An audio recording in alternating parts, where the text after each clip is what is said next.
vemos um imponente castelo em meio à escuridão. Então uma voz questiona como uma criatura inferior ousava chegar até ali. Logo em seguida, a mesma voz admite admirar a habilidade do recém-chegado. Sem medo, o guerreiro encarava a figura sombria se aproximando. Tratava-se do rei demônio Parza, que chama o desafiante de predecessor de aço. Com isso, o jovem demonstra um sorriso confiante. Em resposta, ele aponta sua espada em direção ao Lorde Demoníaco e grita que a era dele terminava hoje. Depois disso, ele parte para cima usando o 12º estilo da espada do Império. Com um grito de guerra, Randió avança sem se conter. De repente, ele é surpreendido ao ver uma janela de sistema em sua frente. A tela informava que a conexão com o servidor havia sido perdida, o que o deixa confuso. Enquanto isso, Parza o chama de verme mestiço. Em pânico, Dio grita desesperado pedindo para esperar. Por fim, uma tela de missão surge enquanto seu corpo era partido em dois. Uma mensagem vermelha anunciava que a raid havia falhado.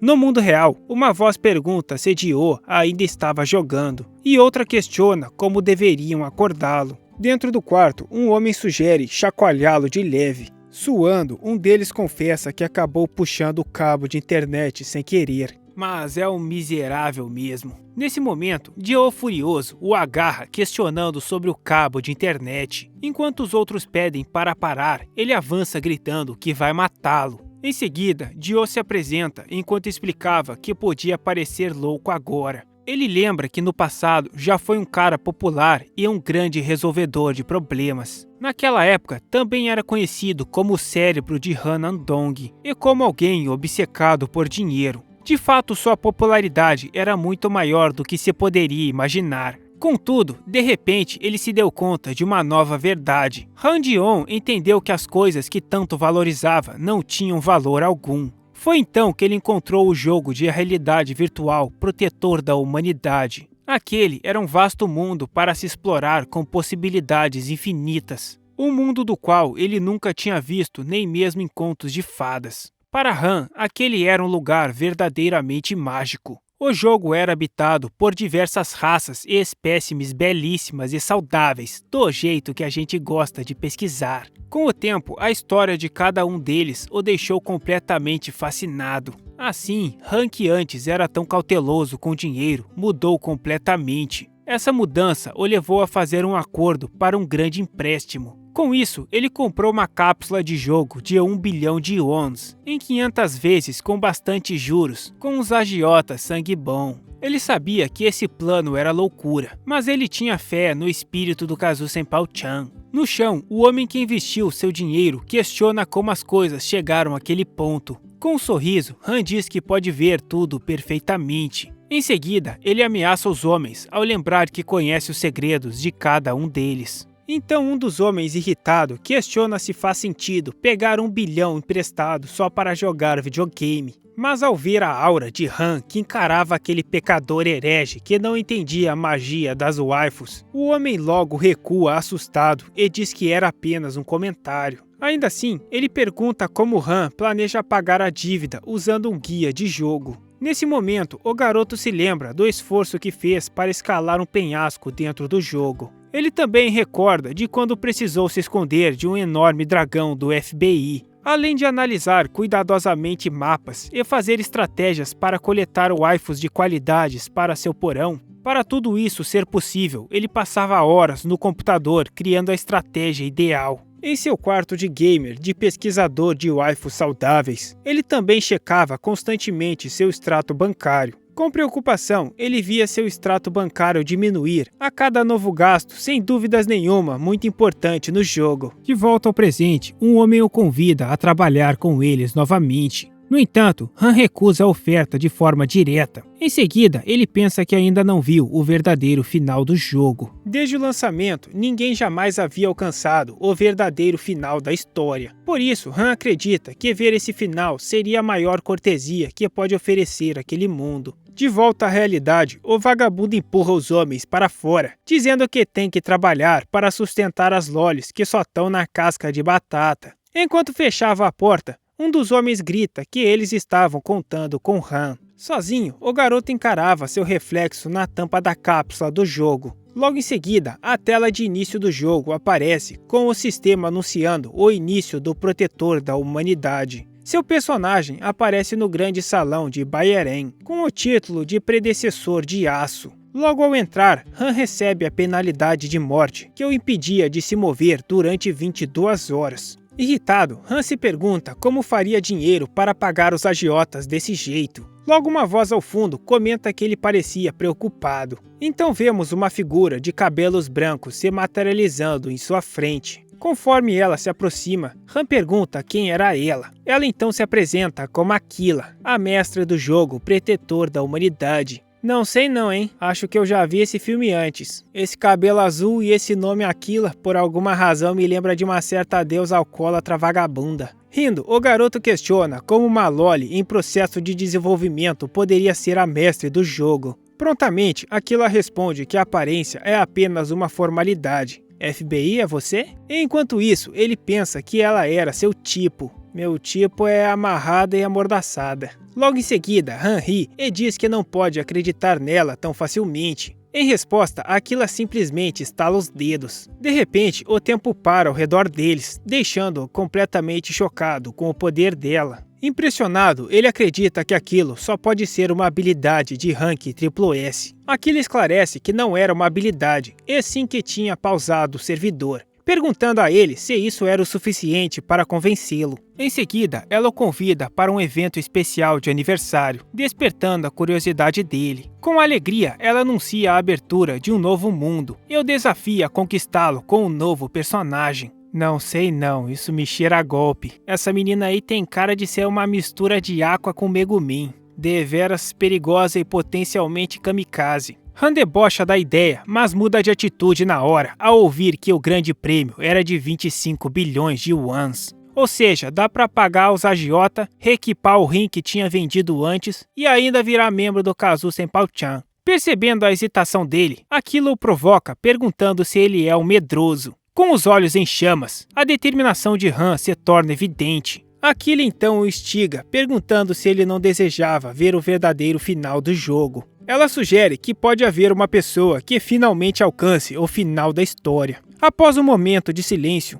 Han estende a mão e pede para ela esperar. Aquilo informa que se ele aceitar o desafio agora, também receberá prêmios. Surpreso, Han vê uma notificação mostrando que 30 milhões de yuans foram depositados em sua conta. Ô louco, dá pra fazer 4 porão no padrão Kazu Senpao-chan e ainda sobrar dinheiro pra 100 anos de ração pra Loli. Aí eu vi vantagem. A nossa deusa explica que isso acontece porque ele era o seu VIP. Maravilhado, ele percebe que aquilo realmente era real e que ela tinha a preparação perfeita. Com um sorriso, Han se sente aliviado por poder pagar o aluguel e as cascas de batata das lolis daquele mês. Empolgado, Han grita que seria um idiota se não participasse e aceita na mesma hora. Aquila comemora e diz que sabia que ele era o jogador número 1 e anuncia que iniciará a transferência. Daí ela começa a falar umas palavras lá que só dá pra entender se tu tiver drogado. Com os olhos brilhando, ela começa a carregar a instalação do novo mundo. Sempre que eu vejo uma parada dessa eu imagino que tá todo mundo em coma. Ou é isso ou tá jogado em algum beco, em alguma lata de lixo. Ao mesmo tempo, tudo ao redor deles começa a ser convertido em dados. De repente, agora eles se encontravam no que parecia ser o espaço, com uma porta flutuando logo à frente deles. Apontando para a porta, Aquila explica que ela levava ao novo mundo. Prestes a abrir a porta, ele pergunta se o jogo começará assim que ele atravessar, o que ela confirma imediatamente. Com confiança, Han avisa Aquila para preparar os 25 bilhões de yuans para ele. Assim que ele se vira para a porta, pronto para começar, Aquila o chama pedindo para esperar. E sabia, qual é o detalhe que ele esqueceu? Com um sorriso misterioso, ela diz que esqueceu de mencionar que se o personagem dele morrer no evento, ele também morrerá instantaneamente na vida real. Eu acho justo. Eu tava esperando algum orc querendo vir me enrabar. Protegerei minha castidade. Completamente paralisado, Han confuso se perguntava o que ela tinha acabado de dizer. No tem reembolso, comprou porque quis. Em um instante, agora vemos alguém gritando em uma floresta. Lá estava Han, que caía no chão do novo mundo com força. Com dor, ele se questiona se não estava em um jogo, percebendo que talvez as palavras daquela loli safada fossem verdade. Com raiva, Han rasteja no chão, gritando o nome da deusa safada. Em seguida, tudo que vemos é o nome de Aqua que ecoava por toda a floresta. Algum tempo depois, vemos o rapaz exausto caminhando pela floresta. Já fazia dias que ele não via suas lolis. Com raiva, ele promete que jamais perdoará Aquila e em seguida abre sua janela de status. Ao ver o status de desidratado, ele se irrita por ter um personagem tão fraco, com apenas 20 de estamina e 3 de mana. Resumindo, ele é um bosta. Furioso, ele se pergunta como ficou desidratado após apenas meio-dia. É como poderá ter um final feliz com um personagem inútil assim. Mesmo assim, ele se enche de determinação, decidido a seguir em frente. Tudo pela glória, pelas lolis e para chutar a bunda daquela deusa inútil. Ao encontrar um rio, ele se alegra por ter lido um manual de sobrevivência, admitindo que o realismo do jogo era realmente incrível. Em seguida, ele mergulha o rosto na água para beber e se recuperar. De repente, ele nota a presença de uma outra pessoa na água. É uma mulher misteriosa que estava se banhando no mesmo local. Enquanto a mulher entrava na água, uma janela de sistema o avisa que seu HP diminuiu em 1 ponto por causa da empolgação. Chocado com a cena, o camarada começa a se babar todo, agradecendo aos deuses pelo aquele belo e abundante mundo incrível. Seu olhar estava fixo na beleza da natureza. Com os olhos brilhando, sua atenção era atraída para o que era importante. No entanto, uma janela de sistema aparece, pedindo para que ele compre a DLC para continuar a aventura. Caramba, esse jogo aí é realmente muito realista. Até no joguinho o cara tá sofrendo. Indignado, ele grita que um jogador VIP não deveria comprar DLC, pois achava que o jogo já era a versão completa. Não é, amigo. A versão completa com os packs salientes tem que pagar. Tá achando que é fácil? Tá achando que é assim? Só chegar e admirar? De repente, 4 mulheres o cercam e uma delas informa que daquele ponto em diante, o conteúdo todo gostoso era pago. Todo babado, Han fica chocado com a falta de consideração. Se querem que ele pague, eles deveriam pelo menos dar uma amostra grátis, uma degustação free. Logo depois, ele é amarrado e arremessado ao lado de outro homem. Mesmo caído, seu olhar demonstrava uma certa determinação. Enquanto seu HP diminuiu, uma das bruxas o manda ficar quieto, o chamando de pirralho. Em seguida, outra bruxa oferece uma peça de sua roupa, em troca de Han parar de ficar fazendo barulhos de porco. Caramba, essa é a maldade do mundo. O outro companheiro prisioneiro pergunta se ele estava bem, mas Han ignora, questionando o preço das bruxas. Quanto é que tá o preço dessas piriguete amostradinha? O homem ao lado dele, sem entender, pergunta o que ele quer dizer com preço, mas Han desconversa com uma risadinha sapeca, dizendo que não era nada. Então ele se apresenta como Valorstead Valor e pergunta ao caçador de monstros como ele tinha acabado parando ali. Rude explica que teve azar ao caçar na floresta das bruxas, lamentando pela sua má sorte. Quando Rude o questiona, querendo saber e quanto a ele, Han responde que estava vendo umas brincadeiras gostosas, mas pensa que de qualquer forma ele não tinha culpa, pois ali era o seu spawn. Enquanto Rude o questionava, Han começa a cortar suas amarras no sigilo. Confiante, ele afirma que situações como aquela são a sua especialidade. Ao ser questionado se havia mesmo uma saída, ele confirma que sempre havia um jeito. Afinal, ele mesmo tinha sido quem escreveu o guia para derrotar aquelas bruxas salientes. Ele se lembra de ter passado 3 noites em claro para conseguir fazer o guia. Han recorda o nome das 5 bruxas de Hevel: Ganda, Galdura e Udaida. Ele também se lembrava muito bem das 2 últimas, Pugu e finalmente Rejoju. Refletindo, ele sabe que embora elas sejam chefes iniciantes, eram famosas por terem matado mais de 1000 jogadores. Eu gosto assim, das bandidas. Mesmo assim, ele sorri ao pensar que elas apenas eram um grupo desorganizado. Sua expressão confiante deixa Rude intrigado, percebendo que o rosto de Han indicava que coisas criminosas estariam prestes a acontecer. Então Han decide provocar Pugu, perguntando se ela ainda estava viva. Ele continua dizendo que pensou que Rejoju já tinha matado, enquanto Rejoju o mandava calar a boca. No entanto, irritada, Pugu questiona quem está matando quem, revelando seu ódio por Rejoju. Para piorar ainda mais a situação, o garoto afirma ter ouvido Rejoju chamar Pugu de pedaço de lixo e planejar roubá-la. Furiosa, Pugu exige saber se o que o homem disse era verdade. Desdenhando da acusação, Hejoju pergunta se Pugu realmente acreditava naquilo. Em seguida, Hejoju provoca Pugu, dizendo que de qualquer forma não era como se ela fosse usar o dinheiro. Sendo assim, não seria uma má ideia Pugu dá-lo para ela. Alheia à atenção, o Daida comenta inocentemente que tinha acabado de preparar sua bomba ácida, se mostrando alguém completamente desligada. Gunda também interrompe, perguntando quando será o jantar, já que estava sempre com fome. Ao ouvir a discussão, Kaldura se anima e pergunta se haverá uma luta, pois adoravam combate. Com isso, as bruxas começam a discutir e brigarem entre si. Uma notificação confirma que Han provocou as bruxas, exatamente como dizia em seu guia. Embora sejam chamadas de as 5 bruxas, Han reflete que embora sejam chefes iniciais, observando a cena satisfeito, ele pensa que as bruxas nunca tiveram nenhum trabalho em equipe. É por isso que os jogadores que não sabiam desse detalhe sempre morriam. Todos que tentaram lutar diretamente contra elas foram derrotados, concluindo assim que não há inimigas mais fáceis de colocar umas contra as outras. Assim que se solta, ele chama Rude para escaparem enquanto as bruxas estavam distraídas. Porém, antes disso,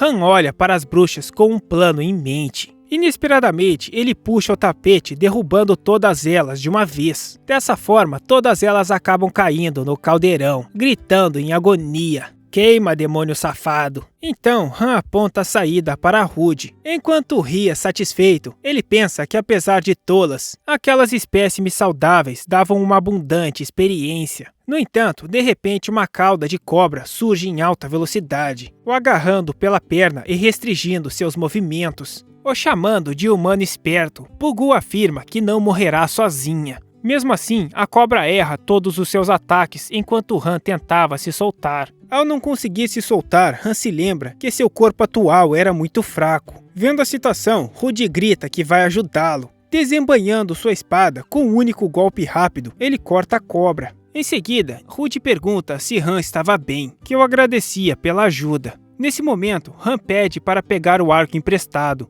Ao pegar a arma, uma janela do sistema exibe os atributos do arco de Rude. Então Han diz que sabia mais ou menos como usar o arco. Logo depois, Han dispara a flecha em direção a uma poção próxima às bruxas. Ao atingir o alvo em cheio, a poção é imediatamente destruída. Em choque, Hejoju percebe que a situação não era boa, e Pugu a perguntava o que era aquilo. Apavorada, Hejoju grita ao reconhecer que se tratava de uma bomba de ácido. Nesse momento, Pugu também entra em pânico ao ver o ácido respingando nela. Todas as bruxas tremem, imaginando o que estava por vir. Então, vemos uma explosão de fogo destruir completamente o local. Enquanto se afastavam, alguns dos destroços acabam os acertando, o que faz Han perder um ponto de vida. Mesmo vendo com seus próprios olhos, Rude pergunta se eles realmente se livraram delas. E Han o repreende por não ficar falando essas coisas que dão azar. Imediatamente, uma tela de conquista surge, confirmando a derrota de todas as 5 bruxas.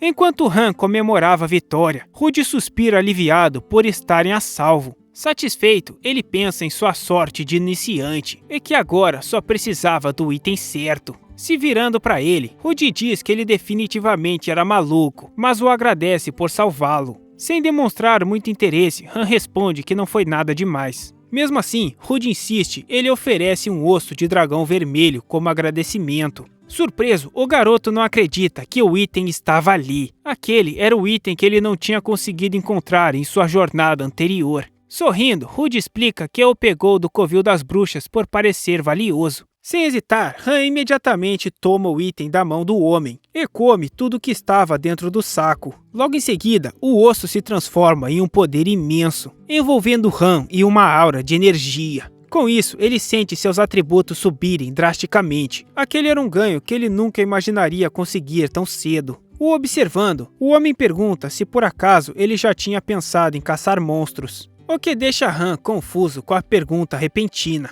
De repente, uma notificação do sistema informa que a rota de afinidade com o caçador de monstros foi desbloqueada. Insistindo, Rude novamente pergunta se ele realmente não tinha interesse em caçar monstros. E Han mastigava enquanto considerava a proposta. Depois de engolir, ele parece ter tomado sua decisão. No entanto, Han recusa a oferta, dizendo que tem outras coisas para fazer. Repentinamente, algo passa por sua cabeça e percebe que aquilo poderia ser uma grande oportunidade. Ele reflete que sem uma classe, não tem onde gastar sua experiência, que iria desaparecer em um mês. Quando Rude começa a se afastar, Han o interrompe, propondo um acordo de 3 meses. Confiante, ele pergunta se 3 meses seriam o suficiente. Divertindo-se com a ousadia dele, Rude questiona se ele não quis dizer 3 anos. Com o acordo feito, Rude instrui Han que, para começar, ele deveria se esconder em qualquer lugar da floresta, avisando que irá encontrá-lo em cerca de 30 minutos. Pensativo, o garoto deduz que Rude usará uma habilidade de rastreamento e acha que as coisas estão indo bem rápido. Mesmo assim, ele acredita que Rude o estava subestimando, afinal, Han já havia explorado aquela floresta inúmeras vezes. Com isso em mente, ele se lembra de cada galho e obstáculo do caminho, das árvores que confundem a direção e dos cogumelos com esporos venenosos. Ele também se lembra das feras selvagens, que eram ainda mais assustadoras que as bruxas. Além de ter quase tudo memorizado, agora suas habilidades foram aumentadas pela fruta do dragão. De repente, ele se vira e fica completamente surpreso com o que vê. Bem atrás dele estava Rude com um olhar intimidador, deixando-o completamente sem reação. Então, Rude lhe dá 50 pontos, mas adiciona mais 10 de bônus por sua paixão e esforço. Caído no chão, Han pergunta como foi encontrado tão rápido, enquanto Rude comenta que ele parecia bem surpreso. Sorrindo, ele explica que fazia tempo que não tinha um aluno tão divertido para ensinar. Animado, ele o incentiva a darem seu melhor. Logo o sistema anuncia que a missão oculta foi completada e uma nova prova de caçador foi liberada.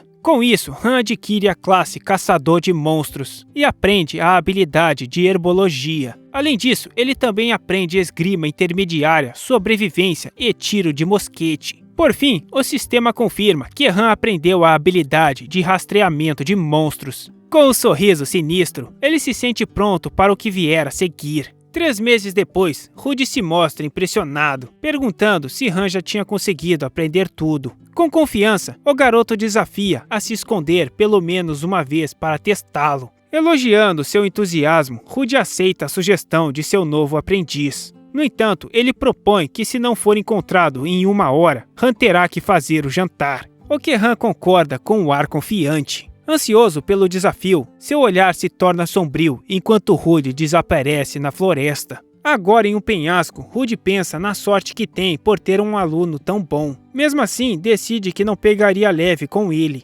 Escalando, ele acredita que se esconder perto do penhasco, estará seguro por pelo menos 1 hora. De repente, ele questiona sua ideia inicial em choque ao ver Han escalando logo atrás dele. Antes que Rude pudesse reagir, Han o alcança, agarrando sua perna com um sorriso sinistro. Chocado, Rude se pergunta como Han o encontrou, pois se passaram apenas 3 meses de treinamento, se lembrando de ter levado cerca de 5 anos para aprender a mesma habilidade, que Han agora parecia dominar. Não importava o lugar, agora Rude era sempre facilmente encontrado. Desesperado, ele vê como sua última alternativa se esconder dentro de uma caverna. Lá dentro, ele acreditava que estará seguro e que não havia jeito de Han segui-lo até ali. No entanto, ele percebe horrorizado que tinha entrado no covil de um cão infernal adormecido. Com um sorriso, Han diz que o encontrou outra vez. Surgindo atrás do homem, ele explica que cães infernais não acordam nem mesmo durante um terremoto.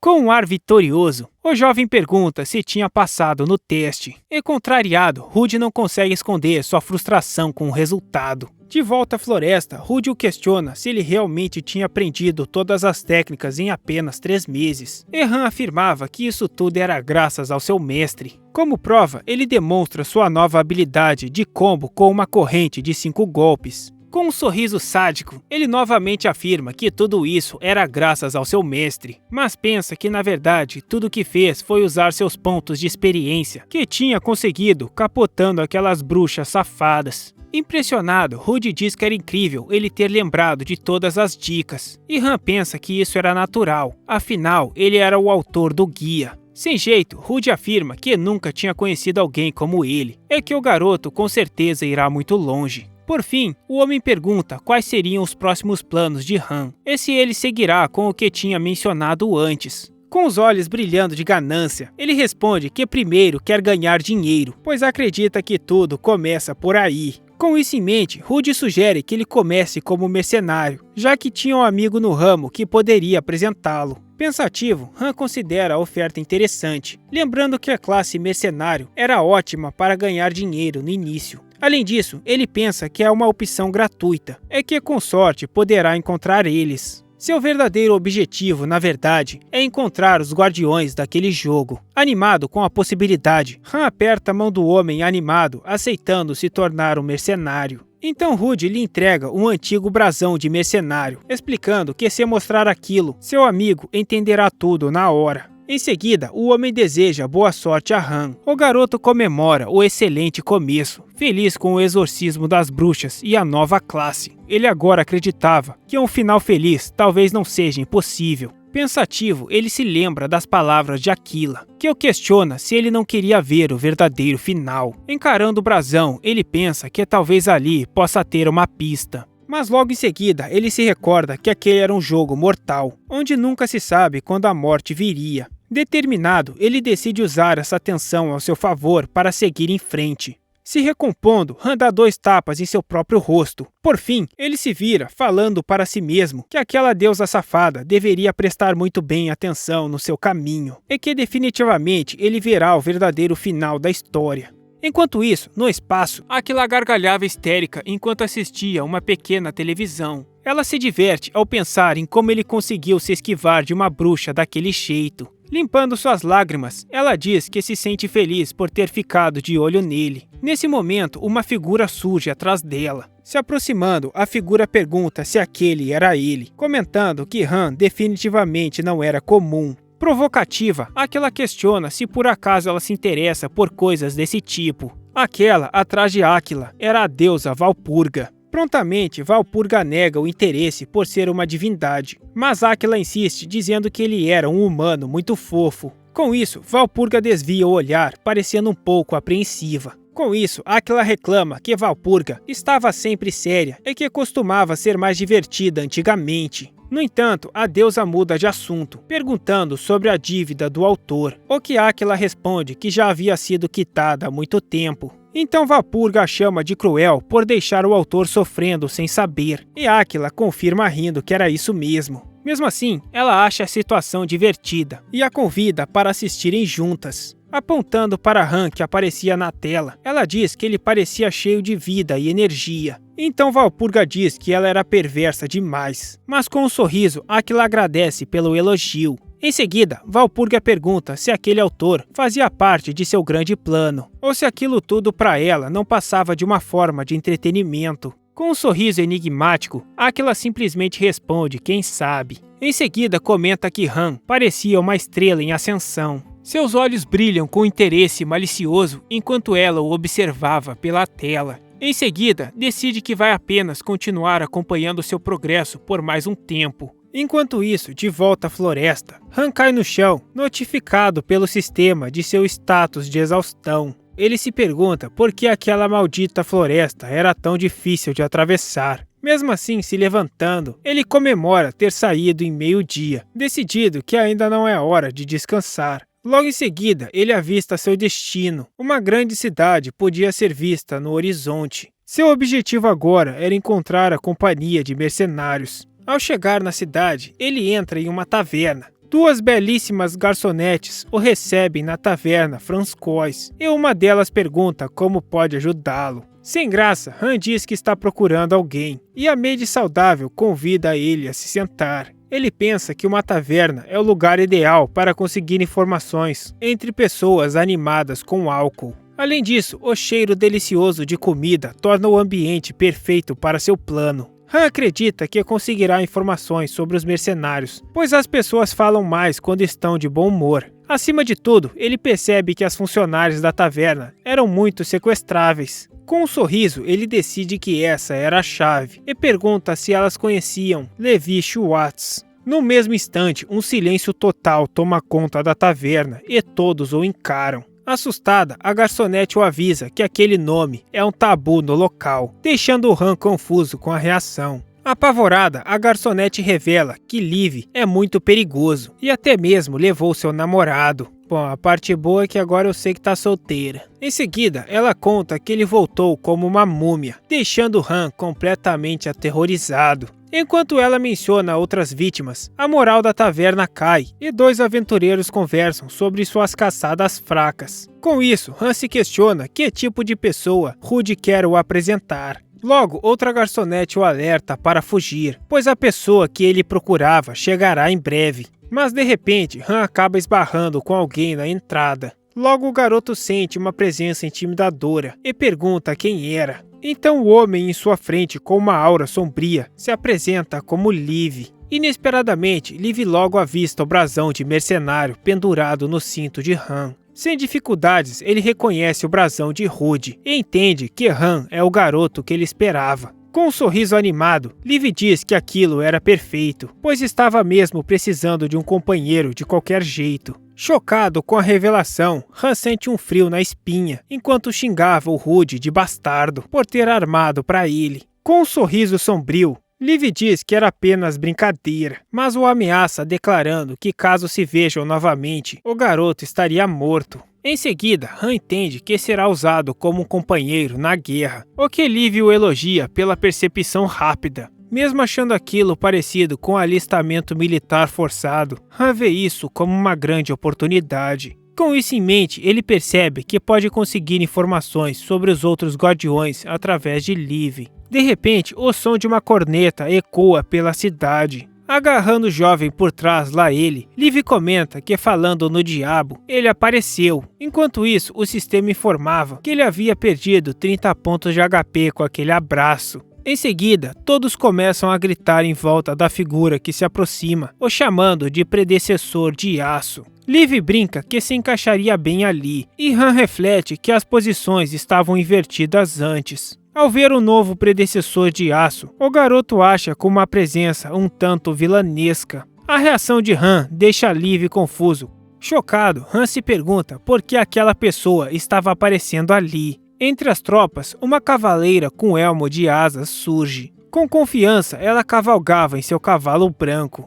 Han então a reconhece como a cavaleira irmã Walpurgis. O homem ao seu lado percebe o desconforto dela e pergunta se havia alguma coisa de errado, dizendo que ela não estava agindo como de costume. Em seguida, ela dispensa a preocupação, o chamando de Vossa Graça. Enquanto a tropa se afasta, Han observa, sabendo que o campo de batalha está próximo. Ele então se lembra que Walpurgis sempre foi sua companheira em suas tentativas anteriores. Mesmo assim, ele se recorda que nunca conseguiu salvá-la nenhuma única vez. Irritado, ele se lembra de como não importava o que fizesse, o final era sempre o mesmo. Notando a inquietação do garoto, Lev pergunta se havia algo de errado. Ele reflete que dessa vez, mesmo que precise arriscar seu pescoço por Walpurgis, ele se certificará de ver um final em que ela sobreviva. Enquanto isso, no pátio de treinamento, vários mercenários duelam intensamente. Os observando, Han acha o treinamento dos fuzileiros realmente intenso.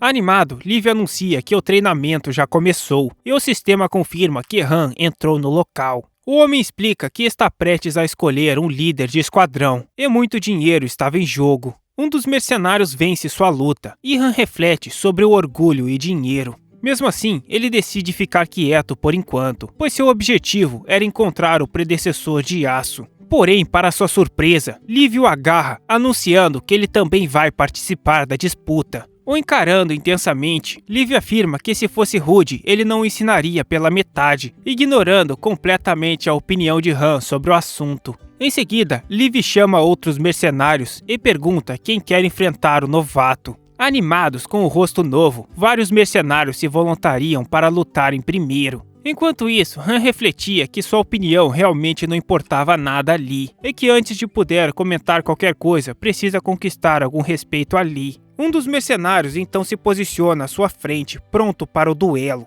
Ele se apresenta como Max, e logo começa a zombar do físico do garoto. Então, se aproximando, Liv pergunta se ambos os lados estavam prontos. Com isso, ele dá o sinal e a luta oficialmente começa. Com um grito de guerra, Max avança com toda a força contra Han. No entanto, de repente, a espada de Max voa para o alto. Todos os mercenários, incluído Liv, observam a cena completamente chocados. Em um único instante, Max estava caído, derrotado no chão. Enquanto os outros se perguntam o que aconteceu, Han reflete que sua força agora é comparável à de um ogro. Isso tudo graças ao pó de ossos do dragão vermelho. Empolgados com a demonstração de poder, os outros mercenários se aglomeram, querendo duelar com ele também. Han, cansado antes mesmo de começar a lutar, pede que por favor seja um de cada vez. Assim, ele derrota o próximo oponente com sua esgrima intermediária. Em seguida, Han usa sua técnica de contenção de monstros para imobilizar o outro adversário.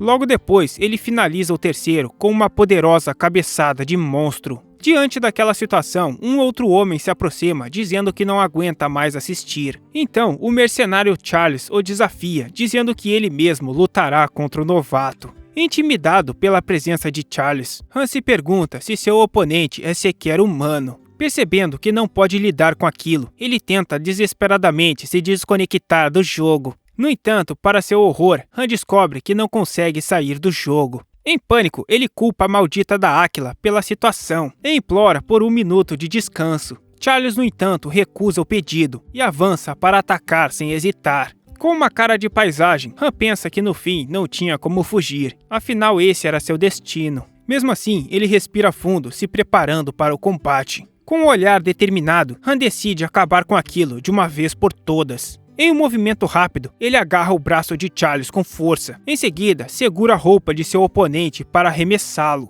Com uma técnica de um golpe só, ele joga Charles por cima do ombro, o fazendo se chocar violentamente com o chão e até mesmo racha com o impacto. Derrotado, Charles se pergunta como foi arremessado daquela forma. Enquanto Han recuperava o fôlego, o sistema anuncia a derrota de Charles. Surpresos, os mercenários perguntam a Liv onde ele encontrou alguém como esse moleque. Logo todos o cercam, o chamando de monstro por ter vencido Charles. Um deles o questiona sobre de onde vem tanta força em um corpo tão magro. Enquanto é chacoalhado, Han grita pedindo que o deixe descansar, pelo menos por um segundo. Nesse momento, Liv se aproxima com uma aura intimidadora, mandando todos se afastarem. Comovido, Han se pergunta se Liv está cuidando dele por ser aluno de seu amigo. Liv então aponta para Han, anunciando que ele será o líder do esquadrão para a batalha. Tá ferrado, moleque. Vai ter que fazer hora extra. Completamente chocado, Han não consegue nem reagir. Logo em seguida, os mercenários aparecem equipados com armaduras, prontos para a guerra. O sistema anuncia que a missão de se juntar ao corpo de mercenários foi completa. Agora sua nova missão seria recuperar a colina de Harfen. No campo de batalha, dois imensos exércitos se preparavam para o confronto.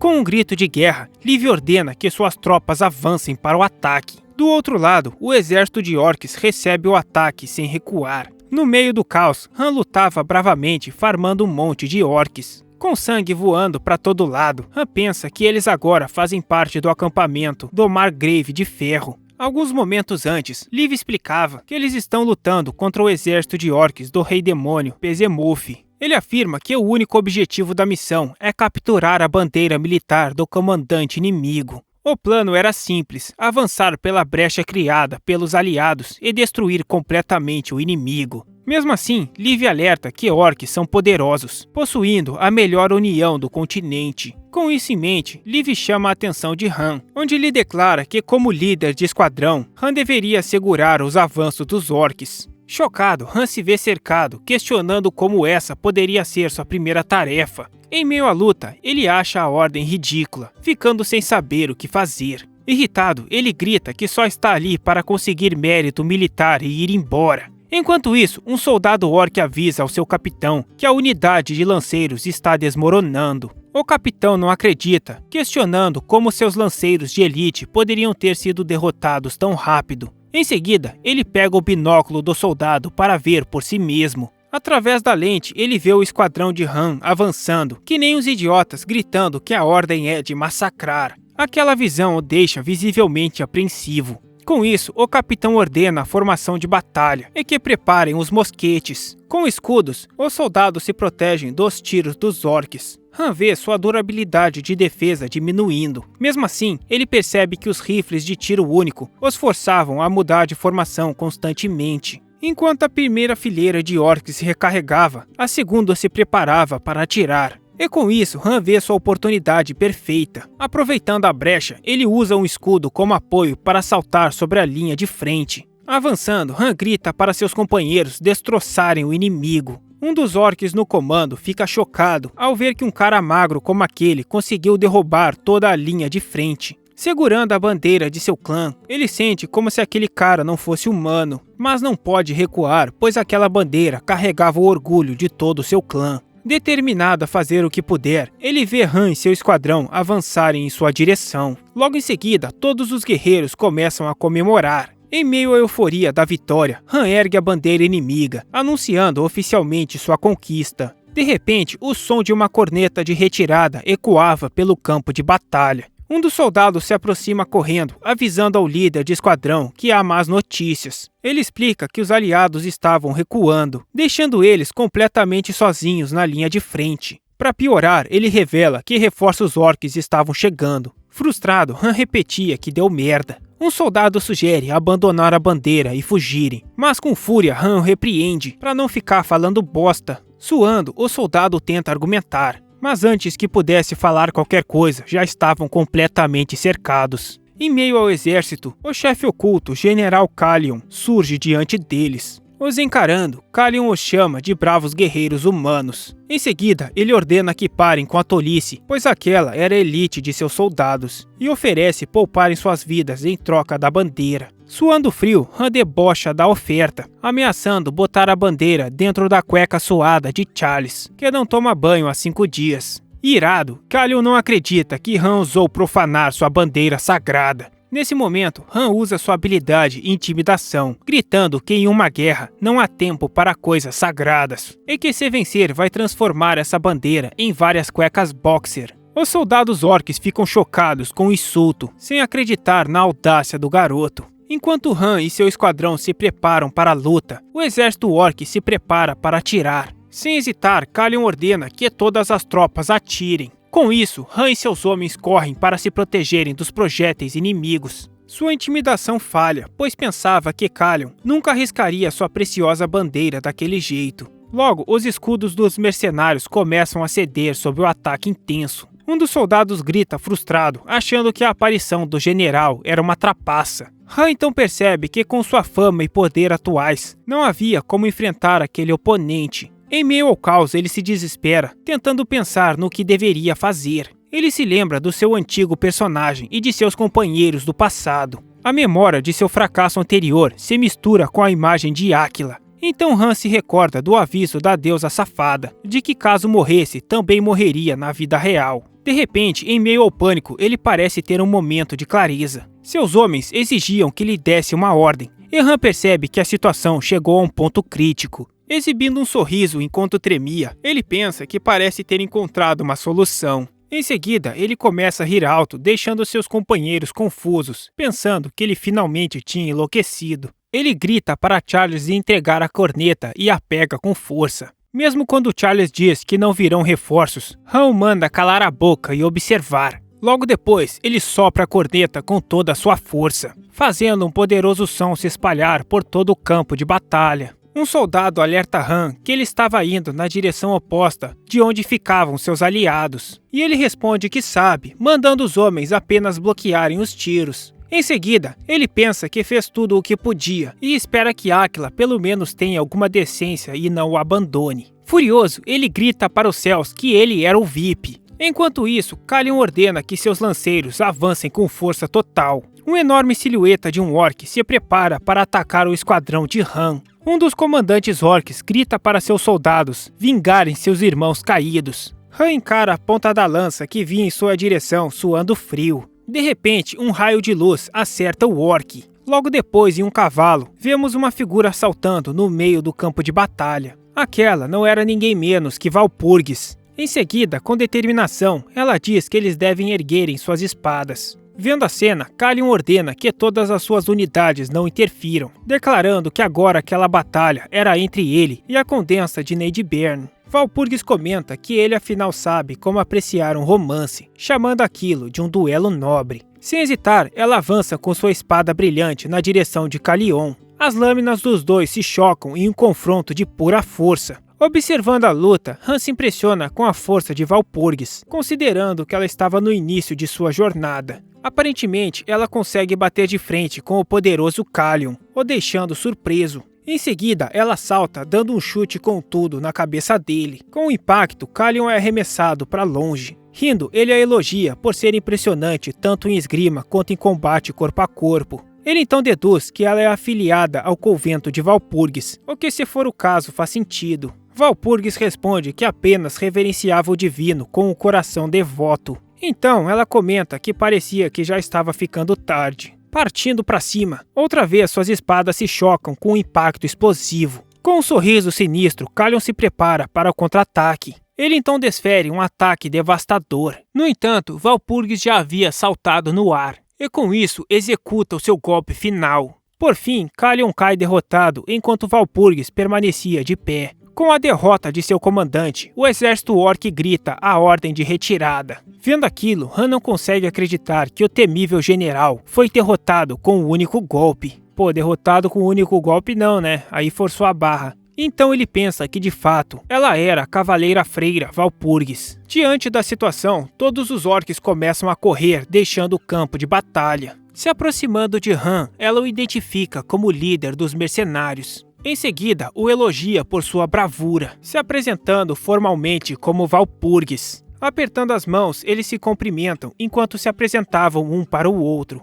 Agradecido, Han diz que todos teriam morrido sem a ajuda dela, enquanto pensava que já não era mais o eleitor de aço. Pensativo, ele se arrepende por não ter agido com mais cautela. E Walpurgis o questiona porque ele estava com o olhar tão abatido. Nesse momento, ele olha para trás e lá estavam todos os seus companheiros sorrindo. Se aproximando, eles o parabenizam pelo excelente trabalho como líder. Mas Han questiona se o crédito realmente deveria ser dele, lembrando-se que eles ficaram encurralados na linha de frente. Naquele momento, todos se protegeram dos ataques inimigos com coragem e determinação. Mesmo em número menor, ninguém recuou diante do perigo. Então Han cai na gargalhada, completamente exausto após a intensa batalha. Enquanto isso, Walpurgis observava os guerreiros comemorando sua vitória, que, vendo o estado de Han, perguntavam se o capitão tinha enlouquecido. Momentos depois, de volta à taverna, uma garotinha abre as portas bruscamente, chamando por seu irmão. Logo, ela corre até Charles, perguntando se ele se machucou na guerra, e ele responde que está bem, a chamando de Bap. Quando o prota pergunta se a garota era sua filha, Liv revela que aquela era a irmã mais nova de Charlie, Baptiste. Irritada, ela parte para cima de Han, dizendo que a culpa de seu irmão ter ficado daquele jeito era dele, e exige que ele pague por suas despesas médicas. Interrompendo, Charles defende Han, explicando que só voltaram graças a ele. Com isso, todos os mercenários brindam e comemoram em homenagem ao Capitão Han. Sem graça com toda aquela bajulação, Han pede que eles aproveitem à vontade. Então, Walpurgis se aproxima, o chamando formalmente de Han Valorstead Valor. Sorrindo, todo corado, Han a cumprimenta de volta. Logo depois, Walpurgis junto de Han cavalgam em direção ao posto avançado de Harten. Animada, ela informa a Han que o eleitor tinha solicitado sua presença para recompensá-lo. Han parece um pouco meio confuso, mas ela o lembra de que aquela era a maior honra para um mercenário. Mesmo assim, Han sente que algo estava estranho, pois ela parecia mais alegre do que ele se lembrava. Então ele comenta sobre a felicidade dela, a chamando de Condensa, e Walpurgis pede para que ele a chame pelo nome,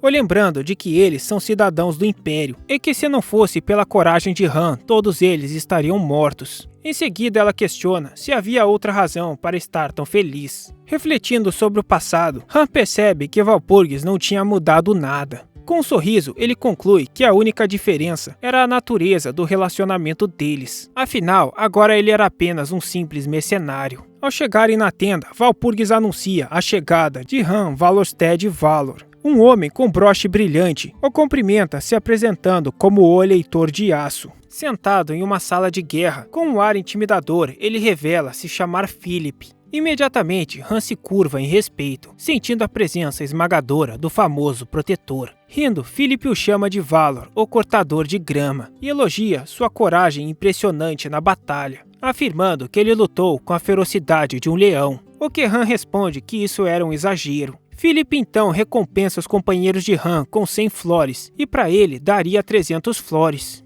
Ainda ajoelhado, Han agradece a recompensa, prometendo retribuir a graça de Vossa Alteza. Philip pergunta se ele precisa de algo mais, e Han aproveita para fazer um pedido. Com isso, Han pede permissão para se reagrupar com seus companheiros em Wittenberg. Prontamente, Philip autoriza o pedido e até mesmo o oferece uma carroça. No entanto, vendo o silêncio do garoto, ele pergunta se isso era tudo. Por um momento ele hesita, pensando que sabia que deveria apenas deixar o assunto de lado. Mesmo assim, olhando de canto para Walpurgis, ele decide arriscar. Então, se dirigindo a Vossa Alteza, Han diz que tem uma pergunta a fazer. Com os olhos brilhando, Philip o incentiva a prosseguir. Após uma pausa, Han finalmente pergunta o que ele pensa sobre aquela guerra. Em meio ao silêncio no local, o mercenário nota que todos estão claramente abalados, mas não pode falar nada, afinal é apenas um mercenário. Então o príncipe se volta para ele e pede sua opinião diretamente.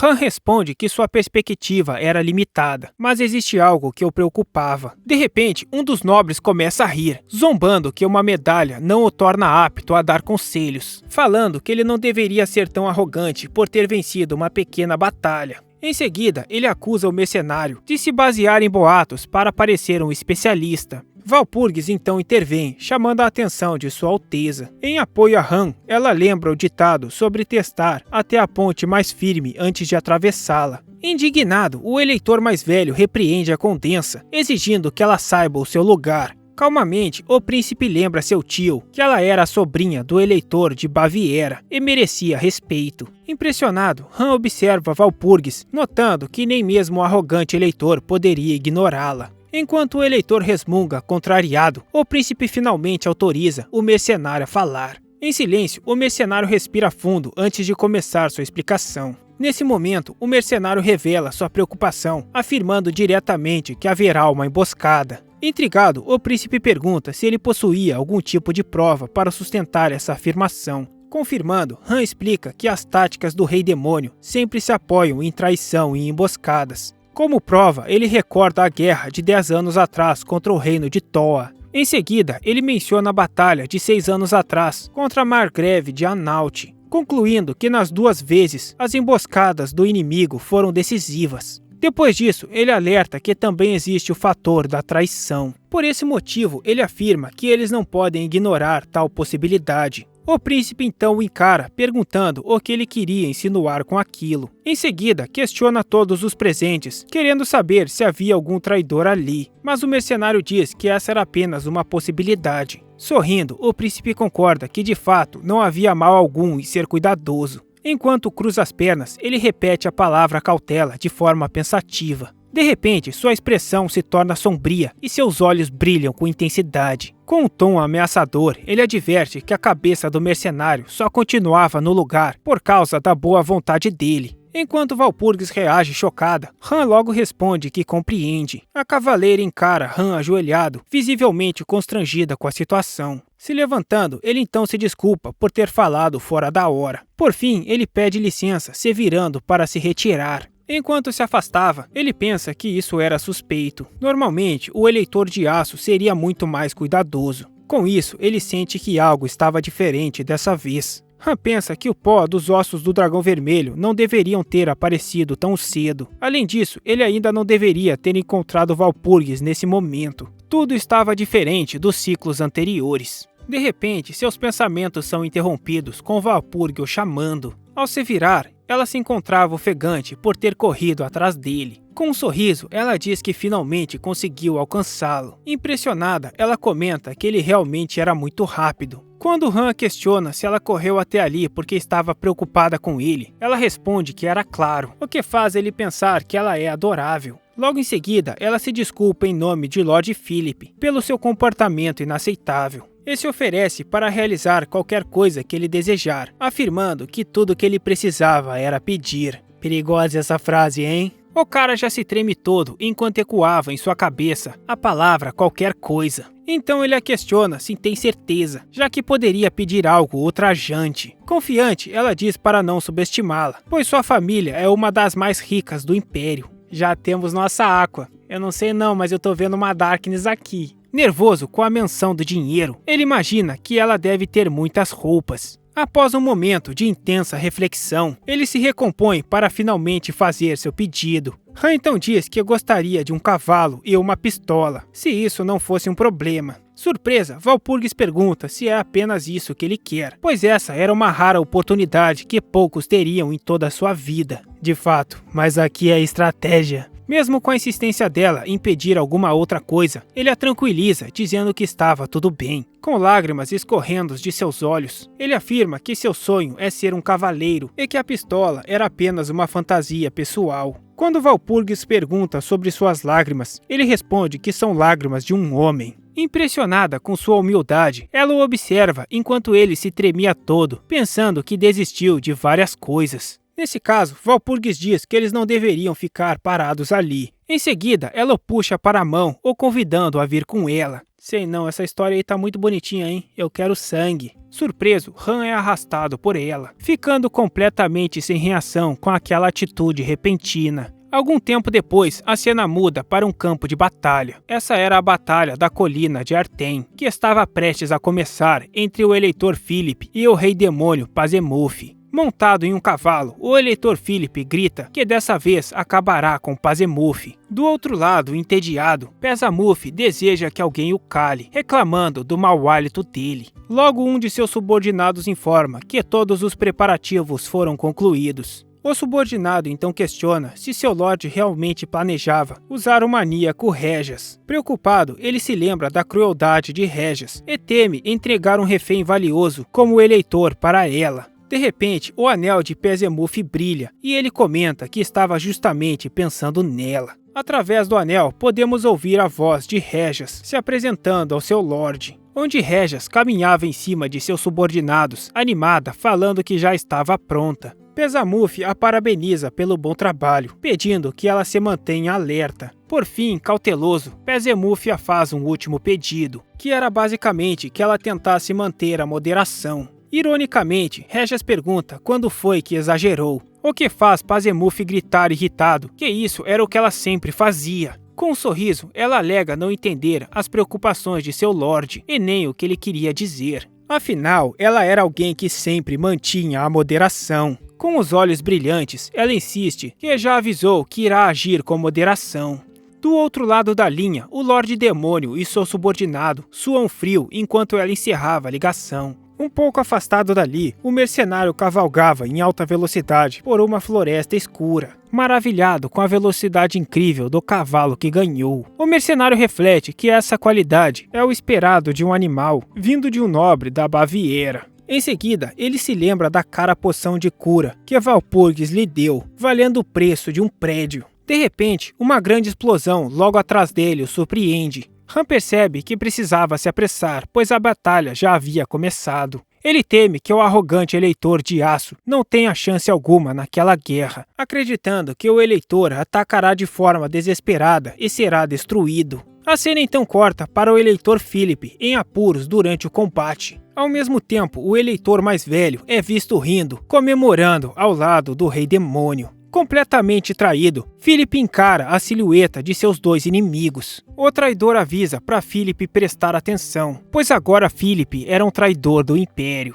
E junto com Pazemuth, agora ele quem comandaria o Império. O eleitor traidor então se aproxima de Philip e o encara com um sorriso vitorioso, dizendo que felizmente eles pegaram o traidor. Com um olhar sombrio, ele pergunta ironicamente como Philip se sentia em ser um traidor do Império. Incrédulo, ele se recusa a acreditar naquela ficção absurda, questionando quem acreditaria nessa história. Pazemuth então pisa na cabeça de Philip, mandando que pare de viver em uma ilusão. O encarando com desprezo, o rei demônio chama-o de caso perdido. Já sem paciência, ele ordena que seus homens o amarrem imediatamente. Desesperado, Philip grita para que não o toquem. Em lágrimas, ele tenta argumentar que é um nobre eleitor e que todos eles eram tolos por fazerem isso. Irritado com o choro, Pazemuth manda amordaçá-lo, mas de repente, Walpurgis surge do céu. Em um movimento rápido, a cavaleira acerta um chute, direto no rosto do rei demônio. Sem perder tempo, ela ordena que seus soldados aproveitem a oportunidade para escoltarem Sua Alteza. O traidor grita que Philip vai escapar, mas Pazemuth o manda calar a boca, Com a situação sob controle, Bezemuth contata Régias e informa que o alvo está indo na direção dela. Surpresa com a informação, Régias afirma que estava apenas se divertindo um pouco e que já iria cuidar da situação. Furioso, Bezemuth a manda não demorar. Finalmente, Régias concorda em ir imediatamente resolver o problema. Com um sorriso sádico, Régias anuncia que era hora de seus pequeninos se alimentarem, avisando para não esquecerem de mastigarem bem sua refeição. Enquanto isso, Han se dirigia para o local, com uma matilha de cães sombrios se aglomerando atrás dele. Em seu cavalo, o mercenário se vê rapidamente cercado pelas criaturas. Com um olhar pensativo, ele identifica os inimigos como os cães zumbis. Ele conhecia muito bem aquela técnica de desgastá-lo para depois finalizá-lo lentamente. De repente, um dos cães zumbis salta em sua direção para atacar, mas o mercenário já dá logo uma paulada nele, dizendo que aquela tática dela era nojenta. Eliminando mais um dos cachorros, ele grita que conhecia muito bem os jogos de Régia. No entanto, ele nota que haviam poucos cães ali, concluindo que o resto deve ter ido atrás de Philip. Embora não se importe com aquele desgraçado, ele afirma que quem importa era nossa waifu cavaleira. Então, vemos os cães infernais cercando o grupo de Walpurgis. Nesse momento, Philip percebe que sua mana não estava circulando direito, se perguntando se isso era obra de Bezemuth. Enfurecido com a situação, ele amaldiçoa aquele maldito. De repente, um dos soldados grita para Sua Alteza tomar cuidado. Observando a cena, Philip exibia uma expressão de puro pavor. Porém, rapidamente, Walpurgis ataca o bicho, salvando Sua Majestade. Ela o alerta que eles estavam em uma zona inexplorada, por isso precisavam ser cautelosos. De repente, Philip ouve um de seus soldados gritando por socorro. Sem chance alguma de defesa, o soldado é brutalmente atacado pela matilha de cães. Em seus últimos momentos, o soldado grita por Sua Alteza antes de ser silenciado. Desesperada, Walpurgis grita pedindo que ele aguente um pouco mais. Porém, horrorizado, Philip grita o nome de Walpurgis. Se tremendo, ele sugere que eles simplesmente deixem o soldado para trás, pois não poderiam mais salvá-lo. Indignada, Walpurgis questiona a decisão, mas ele justifica dizendo que o peso da vida deles não se comparava. Chocada com a crueldade, Walpurgis se questiona se esse era o dever de um governante. Rangendo os dentes, ela se lamenta por não ter dado ouvidos ao mercenário antes. Talvez, se eles tivessem ouvido Han, eles poderiam ter lidado com aquela situação. Por fim, ela conclui que a culpa era toda deles por terem ignorado o aviso do mercenário. De volta ao presente, uma voz debocha deles, enquanto Walpurgis era surpreendida com um chicote. Régias puxa a cavaleira pelo pescoço. Nesse momento, ela grita por Vossa Alteza. Ambos trocam olhares tensos, percebendo a gravidade da situação. Mas sem parar, o príncipe continua cavalgando, enquanto Walpurgis era puxada. Caída no chão, ela admite para si mesma que estava completamente enganada sobre ele. O observando se afastar sem nem ao menos olhar para trás, ela se pergunta como alguém como ele pode ser chamado de eleitor. Se aproximando, Régias discorda da visão idealista da cavaleira. Em seguida, ela afirma que a atitude de Philip é o que realmente significa ser um eleitor. Com um olhar sádico, ela pergunta se sua irmã mais velha não concordava. Indignada, Walpurgis se levanta e grita para que ela retire o que disse imediatamente, afirmando que por gerações, o cargo de eleitor tem o direito de escolher o próximo imperador do império. E cada um deles era basicamente como um imperador dentro de seu próprio território. Sem se abalar, Régias ordena que seus subordinados continuem rastreando Philip. Logo depois, se vira para Walpurgis, lembrando que ela também tinha sangue de eleitor. Régias então pergunta se tocou em um ponto sensível, deixando Walpurgis sem palavras.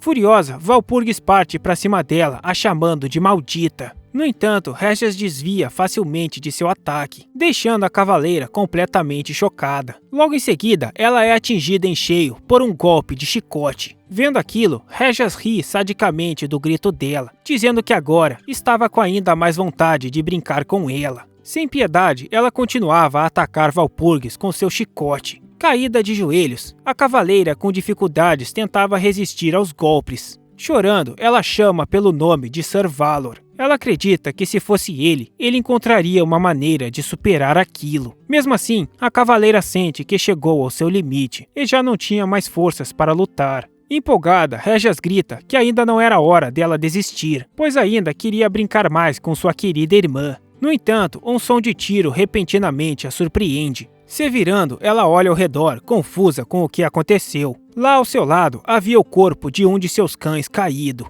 Antes que ela possa sequer reagir, Han surge atrás dela. Em um único instante, ele acerta um poderoso soco diretamente no rosto dela. Com a força do impacto, Régias é arremessada para longe. Com a respiração ofegante, a cavaleira chora, sem acreditar, chamando pelo nome de Han. Sem se virar, ele sacode sua mão, dizendo que aquilo tinha doído. Com um ar aliviado, Walpurgis diz que ele realmente era um herói. Logo em seguida, finalmente desmaia por causa da exaustão. Então, ele a pega nos braços, agora inconsciente após a dura batalha, a colocando cuidadosamente em um lugar seguro. Enquanto isso, Régias reflete que ele matou um cão zumbi e ainda conseguiu aparecer atrás dela sem que ela percebesse, concluindo que aquele cara definitivamente não era alguém comum. Então, com a pistola em mãos, Han a provoca, chamando-a de aberração. Não sei não, hein? Ela me parece uma excelente waifu. É uma waifu que tranquilamente me atende muito bem. Contanto, claro que quem esteja com chicote seja eu. E pergunta se ela não se cansava dessas brincadeiras ridículas. Sorrindo, ela o questiona se por acaso eles já se conheciam, o chamando de irmão. Apontando a arma para ela, ele manda ela não chamá-lo de irmão com aquela cara nojenta. Rindo da ameaça, Régias admite que a arma tinha um alcance maior que o chicote dela. Mesmo assim, ela o desafia a mirar bem, pois seu chicote é mais rápido que uma bala. Em um piscar de olhos, ela avança, enquanto ele erra seu primeiro disparo. Antes que ele pudesse reagir, o chicote dela se enrola em seu corpo, o imobilizando sem aparente dificuldade. Puxando o chicote, Régias grita para ele não ser tímido e se aproximar. De repente, em um movimento súbito, ela o acerta com uma cabeçada, mas ele aproveita a oportunidade para se libertar e saltar para trás. Régias corada declara que ainda estava longe de terminar com ele e ataca com seu chicote, mas Han consegue desviar por pouco. Sem hesitar, ele parte para cima, correndo na direção dela. Intrigada, Régias o questiona se ele realmente estava tentando se aproximar. No entanto, o mercenário consegue se esquivar de todos os múltiplos ataques do chicote com uma agilidade impressionante. Incrédula, ela o observava se aproximar cada vez mais. Ela reflete que é inacreditável que ele esteja encurtando a distância enquanto desviava de suas melhores técnicas. Enfurecida, ela pergunta se ele realmente acha que ela vai pegar leve. Nesse momento, em um único instante, Han aparece por trás dela. Empunhando uma faca, ele diz que ela devia prestar mais atenção. Logo em seguida, um corte rápido encerra a batalha. Han respira ofegante após finalmente ter acabado. Com um sorriso vitorioso, ele pergunta ironicamente se a luta tinha sido emocionante o suficiente para ela. Rindo da situação dela, ele declara que na verdade era um lutador de curta distância, e Régias se lamenta por ter se distraído e acabado perdendo um olho. Enfurecida, ela pensa que precisa de tempo para se recuperar, então ela abre suas asas para escapar. Em seguida, ela se desculpa, dizendo que precisa ir embora por ser muito ocupada. A provocando, o mercenário pergunta se ela estava amarelando como uma galinha. No entanto, Régias responde que provocações não vão funcionar, pois ela não luta batalhas que sabe que vai perder. Han então aponta sua arma, avisando que hoje ele é um lutador de longa distância. Com uma risada confiante, ela se gaba de que consegue parar uma bala no ar. No entanto, ela percebe algo estranho no último instante. Régias entende na hora que havia calculado mal a distância. Nesse momento, um tiro certeiro acerta seu corpo. Com a fumaça saindo da arma, ele comenta que atirar em morcegos era sempre satisfatório, e ela cai com tudo no chão. Enquanto ela se arrastava, o mercenário a encarava no chão, dizendo que uma aberração pervertida como ela era muito irritante. Com um sorriso sinistro, ele lambe sua faca, querendo saber que tipo de recompensa uma safada como ela vai deixar para ele. Com os olhos brilhando em ganância, ouvimos uma voz o chamando de irmão. Chorando, ela pergunta se ele realmente vai matá-la, tentando apelar com tudo o que pode para ele ter misericórdia. No entanto, sorrindo, ele mostra o dedo do meio, a mandando ir se ferrar, e fala para ela parar de ficar fazendo esse papelão e apenas morrer em agonia.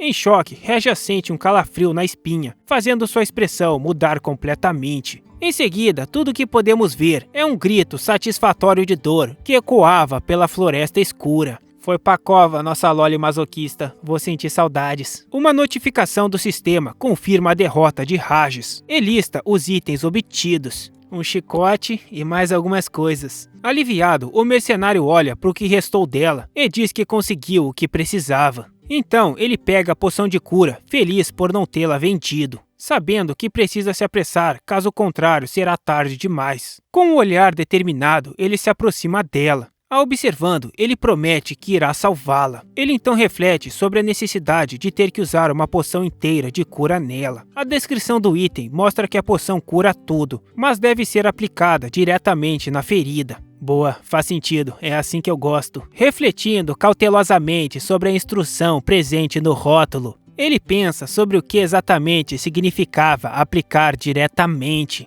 É isso mesmo, rapaz, não enrola não, pra fazer o que é necessário pelo bem da humanidade. Isso aqui é pra salvar uma vida, rapaz, é importante. Enquanto ela se contorcia inconscientemente, ele percebe que precisava aplicar a poção por dentro da armadura. Tentando se acalmar, ele dá uma respirada nem um pouco suspeita, dizendo a si mesmo que isso era apenas um procedimento médico e que não deve ter pensamentos impuros. Já podemos prosseguir com o procedimento, doutor. Com o rosto corado, o mercenário luta contra seus pensamentos, mas recua no último instante. A cena muda para um flashback, revelando seu nome, Han Jieo, e a morte de seu pai na infância. Logo depois, sua mãe também desmaiou por excesso de trabalho, deixando-o desamparado. Com apenas 18 anos, Jaeo se viu completamente sozinho no mundo. O tempo passa e a vida o força a seguir por um caminho difícil. Anos depois, ele confronta um homem que reclama de ter sido enganado. Trabalhando como um resolvedor de problemas, Jaeo afirma estar apenas fazendo o que foi pago para fazer. Após mais um serviço, um cliente o agradece, ele entrega um envelope com dinheiro. Resolvedor de problemas, Kazu Senpal-chan Construções, proporcionando os porões mais aconchegantes para seus hóspedes. Contando o pagamento, Jaeo confirma a quantia recebida.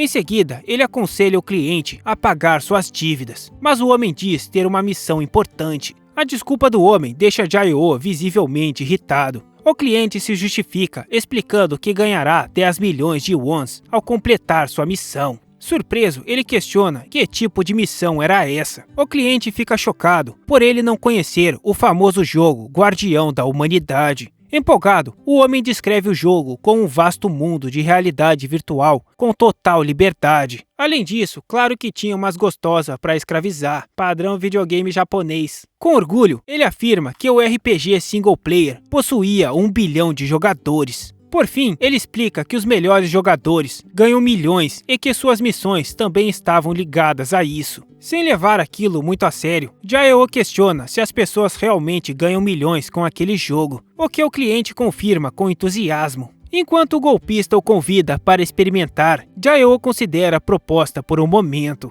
No entanto, ele recusa, dizendo estar ocupado. Mas nesse instante, seu celular começa a tocar. Ao pegá-lo para checar a notificação, a tela exibia uma mensagem que cancelava todos seus trabalhos por hoje. Assim, agora ele estava completamente livre. Pouco tempo depois, ele ainda não acredita que realmente entrou naquele jogo. Olhando em volta, ele fica maravilhado com o quão real a tecnologia faz o céu parecer. Ele observa as ruas e as pessoas, sentindo que tudo ao seu redor parecia estar vivo.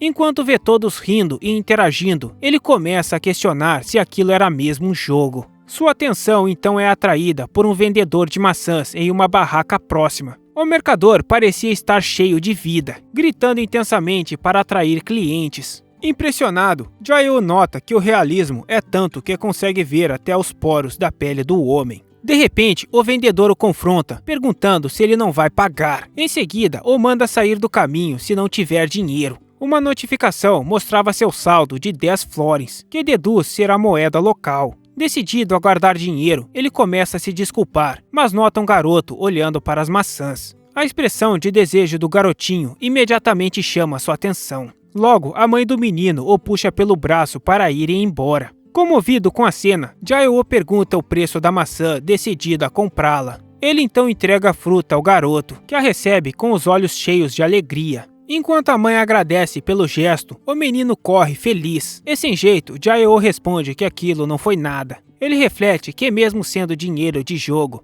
um florin ainda valia uma refeição de um dia inteiro. O cara alimentando NPC. NPC a gente pisa na cabeça dele. Enquanto a família se despede, Jaeo acena, aconselhando o garoto a obedecer sua mãe. Aquela cena o faz sorrir, trazendo de volta algumas memórias antigas. Ele se lembra de como era mimado quando morava com sua mãe, sempre implorando por frango frito. Com aquela lembrança, um sorriso nostálgico surge em seu rosto. Observando a família se afastar, ele conclui que o jogo era realmente encantador. A partir daquele dia, ele passou a visitar o Guardião da Humanidade com mais frequência. Quando a vida real o estressava, jogar sempre o fazia se sentir melhor. À medida que completava missões, ele sentia o desejo de entrar cada vez mais. Lá ele. Todo o estresse acumulado no mundo real, ele o liberava completamente dentro do jogo, lutando contra monstros. Não que ele não pudesse bater nos pedestres, basicamente esse já era o trabalho dele. Depois de recarregar as energias, ele continuava a viver sua vida. Mesmo assim, ele sempre voltava para o jogo. O tempo passou e 5 anos se passaram dentro do jogo. De volta ao presente, Walpurgis o encontra, se apresentando e perguntando se ele era o sujeito habilidoso que ela ouviu falar. Ela o convida para ajudar com o javali selvagem na floresta de Havel. Quando ela pergunta se ele estava com medo, Jaeou sorri com confiança, questionando se ela estava mesmo fazendo essa pergunta para ele. Ele brinca que bem que estava pensando em jantar javali. Impressionada por ele ter derrubado a fera com um único golpe, Walpurgis o elogia, e ele responde que nem fez nada. Com um sorriso, ela se justifica, dizendo que ele foi forte demais para que ela pudesse sequer intervir. Então, ela o convida para formar uma equipe, deixando em silêncio por um momento. Hesitante, ele questiona se aquilo não era apenas uma forma dela continuar mandando nele. Percebendo sua hesitação, ela pergunta se ele sofre de problemas crônicos de confiança. Depois que ele confirma, Walpurgis sorri, dizendo que ele era interessante. Ela então faz uma proposta. Se ele aceitar, ela o recomendará como um cavaleiro do Império, o que ele aceita na hora. Anos depois, uma multidão enorme clama o nome de Han Jaeou, enquanto ele aparecia em uma sacada. Ao seu lado, ela o parabeniza por ter chegado tão longe e pergunta como ele se sentia. Se dirigindo a ele, ela o chama respeitosamente de eleitor de aço.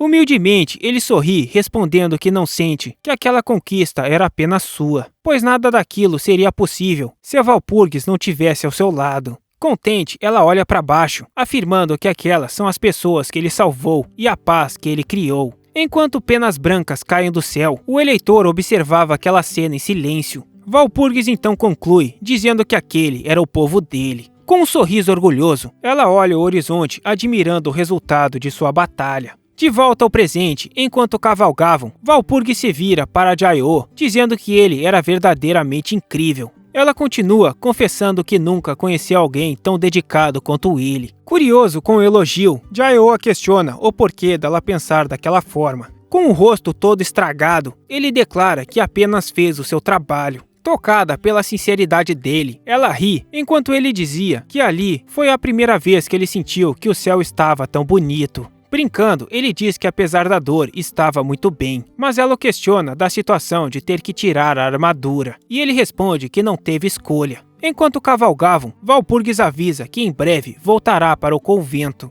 Se virando para ele corada, ela promete que definitivamente vai retribuir por toda a ajuda que recebeu dele. Exibindo um sorriso danado, ele começa a refletir sobre quais podem ser suas recompensas. E ela comenta que agora ele estava exibindo uma aura de pervertido. Ela garante que o convento o recompensará, mas ele insiste que prefere algo dela, levando outra bronca por ter pensamentos duvidosos. Depois, vemos a grandiosa fachada do convento de Walpurgis. Lá dentro, a cavaleira discutia com a irmã Ângela, insistindo que Sir Valor era um convidado VIP. A irmã mais velha, no entanto, afirma que elas não têm outra escolha. Com uma expressão severa, a irmã Ângela declara que o convento está em protocolo de emergência e a entrada de Valor estava proibida.